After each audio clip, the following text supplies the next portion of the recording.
Hi friends, foods of ഇടുക്കിയുടെ പുതിയ വീഡിയോയിലേക്ക് എല്ലാവർക്കും സ്വാഗതം. ഇന്ന് ഞാൻ വന്നിരിക്കുന്നത് വളരെ പെട്ടെന്ന് തയ്യാറാക്കാൻ പറ്റുന്ന അപ്പം റെസിപ്പി ആയിട്ടാണ്. ഇൻസ്റ്റന്റ് ആയിട്ട് നമുക്ക് എങ്ങനെയാണ് അപ്പം തയ്യാറാക്കുന്നത് നോക്കാം. അപ്പോൾ രാത്രിയിലൊക്കെ അരച്ചു വെക്കാൻ മറന്നിട്ടുണ്ടെങ്കിൽ രാവിലെ കുറച്ച് നേരത്തെ അരച്ചിട്ടുണ്ടെങ്കിൽ പെട്ടെന്ന് ഇങ്ങനെ ചെയ്തെടുക്കാൻ പറ്റും. എങ്ങനെയാണ് ഇൻസ്റ്റന്റ് ആയിട്ട് അപ്പം തയ്യാറാക്കേണ്ടത് നോക്കാം വീഡിയോയിലേക്ക്. ഹായ് ഫ്രണ്ട്സ്, ഫുഡ്സ് ഓഫ് ഇടുക്കിയുടെ പുതിയ വീഡിയോയിലേക്ക് എല്ലാ കൂട്ടുകാർക്കും സ്വാഗതം. ഇന്ന് ഞാൻ വന്നിരിക്കുന്നത് വളരെ എളുപ്പത്തിൽ, അതായത് ഒരു 10 മിനിറ്റ് കൊണ്ട് ചെയ്യാൻ പറ്റുന്ന നല്ല സോഫ്റ്റ് ആയിട്ടൊരു അപ്പത്തിൻ്റെ റെസിപ്പി ആയിട്ടാണ്. ബ്രേക്ക്ഫാസ്റ്റിന് അല്ലെങ്കിൽ രാത്രിയിലേക്കൊക്കെ അപ്പത്തിന് നമ്മൾ അരച്ചു വെക്കാൻ മറന്നു പോയിട്ടുണ്ടെങ്കിലും നേരത്തെ അരച്ചു വെക്കാൻ മറന്നു പോയിട്ടുണ്ടെങ്കിലും നമുക്ക് പെട്ടെന്ന് തന്നെ അപ്പം തയ്യാറാക്കിയെടുക്കാം. അപ്പോൾ അതെങ്ങനെയാണെന്നാണ് നമ്മൾ നോക്കാൻ പോകുന്നത്. നല്ല സോഫ്റ്റ് ആയിട്ട് നല്ല പെർഫെക്റ്റ് ആയിട്ടുള്ള അപ്പമാണ്. ഇപ്പോൾ റെസിപ്പി നിങ്ങൾ കണ്ടു നോക്കുക. അപ്പോൾ അതിനു വേണ്ടിയിട്ട് ഞാൻ എടുത്തിരിക്കുന്നത് അപ്പം, ഇടിയപ്പം, പത്തിരി അതിനുള്ള പൊടി ഉണ്ടല്ലോ, സോഫ്റ്റ് അരിപ്പൊടി. ആ അരിപ്പൊടിയാണ്, വറുത്ത അരിപ്പൊടി. 1 കപ്പ് അരിപ്പൊടിയാണ് എടുത്തിരിക്കുന്നത്. ഇപ്പോൾ മെഷർമെൻറ്റ് കപ്പ് നിങ്ങളുടെ അടുത്തില്ല എങ്കിൽ നിങ്ങൾക്ക് ഒരു ഗ്ലാസ് കണക്കാക്കി എടുക്കാം. ഈ സോഫ്റ്റ് അരിപ്പൊടി മിക്സിയുടെ ജാറിലേക്ക് ഇട്ട് കൊടുക്കുവാണ്. വറുത്ത അരിപ്പൊടിയാണ്, നമ്മൾ അപ്പം ഇടിയപ്പം ഒക്കെ ഉണ്ടാക്കുന്ന അരിപ്പൊടി. ഇപ്പോൾ 1 കപ്പ് അരിപ്പൊടിക്ക് ഞാൻ ചേർത്ത് കൊടുക്കുന്നത് 1/2 കപ്പ്. നിങ്ങളൊരു ഗ്ലാസ്സിനാണ് അരിപ്പൊടി അളന്നെടുക്കുന്നതെങ്കിൽ അതേ ഗ്ലാസ്സിന് പകുതി ചോറെടുക്കുക. അപ്പോൾ ഈ ചോറ് ഇതിലേക്ക് ചേർത്ത് കൊടുക്കാം. അടുത്തതായിട്ട് ഞാൻ ചേർത്ത് കൊടുക്കാൻ പോകുന്നത് നിറച്ച് 1 പിടി തേങ്ങയാണ്. തേങ്ങയ്ക്ക് പ്രത്യേകിച്ച് അളവൊന്നുമില്ല. തേങ്ങ കൂടുതൽ അരച്ചാൽ അപ്പത്തിന് നല്ല ടേസ്റ്റ് ഉണ്ടാവും.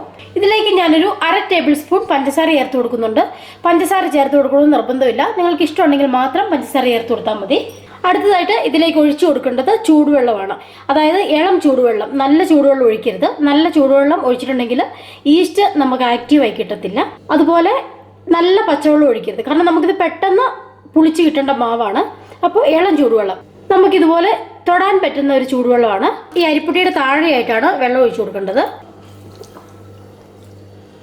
ഇനി ഇത് നല്ല പേസ്റ്റാക്കി അരച്ചെടുത്തിട്ട് വരാം. ഇപ്പം ഞാനിത് നല്ല പേസ്റ്റാക്കി അരച്ചെടുത്തിട്ടുണ്ട്. അപ്പോൾ 2 കപ്പ് വെള്ളം വേണ്ടി വന്നിട്ടുണ്ട് ഇത് നല്ല പേസ്റ്റാക്കി അരച്ചെടുക്കാനായിട്ട്.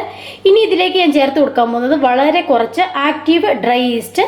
ഇതിപ്പോൾ ഒരു 3 പിഞ്ച് ഈസ്റ്റ് മാത്രമേ ഉള്ളൂ, പുതിയ ഈസ്റ്റാണ്. ആക്റ്റീവ് ഡ്രൈ ഈസ്റ്റാണ് എടുക്കുന്നതെങ്കിൽ നന്നായിരിക്കും. ആക്റ്റീവ് ഡ്രൈ ഈസ്റ്റ് കൂടെ ചേർത്ത് കൊടുക്കാം. അടുത്തതായിട്ട് ഇതിലേക്ക് ചേർത്ത് കൊടുക്കേണ്ടത് ബേക്കിംഗ് പൗഡറാണ്. ബേക്കിംഗ് സോഡ ഒരു കാരണവശാലും ചേർത്ത് കൊടുക്കരുത്, ബേക്കിംഗ് പൗഡർ തന്നെ ചേർത്ത് കൊടുക്കണം. ബേക്കിംഗ് സോഡ ചേർത്തിട്ട് തയ്യാറാക്കി നോക്കിയിട്ട് അപ്പം ശരിയായിട്ടുണ്ടായിരുന്നില്ല. അപ്പോൾ ബേക്കിംഗ് പൗഡർ തന്നെ നിങ്ങൾ എടുക്കണം. ബേക്കിംഗ് പൗഡർ കൂടിപ്പോകരുത്, വളരെ കുറച്ച്, കൈകൊണ്ട് നുള്ളി ഇടുവാണെങ്കിൽ ഒരു 2 പിഞ്ച് മാത്രം. ഇതും കൂടെ നമുക്കൊന്ന് അടിച്ചെടുത്തിട്ട് വരാം. ഇപ്പോൾ ഞാൻ ഒന്നുകൂടെ അടിച്ചെടുത്തിട്ടുണ്ട്. നമുക്ക് ഈ മാവ് ഒരു ബൗളിലേക്ക് ഒഴിച്ചു കൊടുക്കാം. ഇത് ഇളക്കി കൊടുക്കേണ്ട ആവശ്യമൊന്നുമില്ല, ഇതല്ലാതെ തന്നെ പുളിച്ചു വരും. ഉപ്പ് നമുക്ക് തയ്യാറാക്കുന്ന സമയത്ത് ചേർത്ത് കൊടുക്കാം. ഇപ്പോൾ നല്ല തണുപ്പുള്ള സ്ഥലത്താണെങ്കിൽ അടുപ്പിൻ്റെ സൈഡിൽ വെക്കാൻ പറ്റുമെങ്കിൽ അങ്ങനെ വെച്ച് കൊടുക്കാം. ഇപ്പോൾ അടുപ്പില്ല എന്നുണ്ടെങ്കിൽ ഓവൻ ഉണ്ടെങ്കിൽ ഒരു മിനിറ്റൊക്കെ ഓവൻ ഒന്ന് ചൂടാക്കിയിട്ട് ഓവൻ ഓഫ് ചെയ്യുക. എന്നിട്ട് ഓവൻ്റെ അകത്ത് ഇത് വെച്ച് കൊടുക്കുകയാണെങ്കിലും ഒരു 10 മിനിറ്റിനുള്ളിൽ തന്നെ ചൂടായി കിട്ടും. ബ്രേക്ക്ഫാസ്റ്റിനൊക്കെ നിങ്ങൾ ഒരു ചായ കുടിച്ച് വരുന്ന സമയം കൊണ്ട് ഈ മാവ് നിങ്ങൾക്ക് തയ്യാറായി കിട്ടും. അപ്പോൾ ഇതൊരു 10 മിനിറ്റിന് ശേഷം നോക്കാം. അപ്പോൾ മാവ് അടച്ചു വെക്കാം. ഇപ്പോൾ ഈ മാവ് പുളിച്ചു വന്നിട്ടുണ്ട്. നമ്മളിതിൽ ഉപ്പ് ചേർത്തിട്ടുണ്ടായിരുന്നില്ല, ഉപ്പ് ചേർക്കാം. ഇനി ഇത് നന്നായിട്ടൊന്ന് മിക്സ് ചെയ്യാം. ഇതുപോലെയാണ് മാവ് ഇരിക്കേണ്ടത്. ഉപ്പൊക്കെ കറക്റ്റ് ചെയ്ത് കൊടുത്തതിന് ശേഷം നമുക്കപ്പം ചുട്ടെടുക്കാം. ഇനി നമുക്കപ്പം തയ്യാറാക്കി തുടങ്ങാം. ഞാൻ ഇപ്പോൾ പാൻ ചൂടാകാനായിട്ട് വെച്ചിട്ടുണ്ട്. നിങ്ങൾക്ക് ഇത് പാലപ്പച്ചട്ടിയിൽ വേണമെങ്കിലും ചുട്ടെടുക്കാം.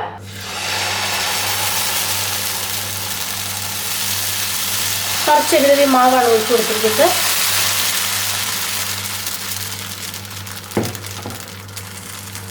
കണ്ടോ, നന്നായിട്ട് കുഴി വരുന്നത്.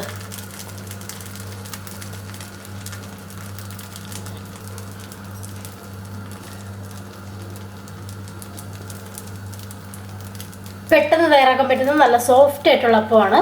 ഈ അപ്പം അടച്ചു വെച്ച് കൊടുക്കേണ്ട ആവശ്യമൊന്നുമില്ല. ഞാൻ തീ കുറച്ച് വെച്ചിട്ടുണ്ട്, വെന്ത് വരട്ടെ. അപ്പം ഞാൻ ഈ അപ്പം തിരിച്ചിട്ട് കൊടുക്കുന്നില്ല, നമുക്കിതെടുക്കാം. വളരെ സോഫ്റ്റ് ആയിട്ടുള്ള അപ്പമാണ്.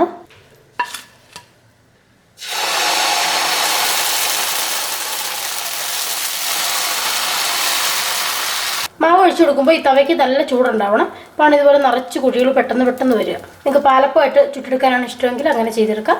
നന്നായിട്ട് ഹോൾസ് വന്നതിന് ശേഷം നമുക്ക് തീ കുറച്ച് വെച്ച് കൊടുക്കാം. വെന്ത് വരണമല്ലോ. വളരെ സോഫ്റ്റ് ആയിട്ടുള്ള അപ്പമാണ്.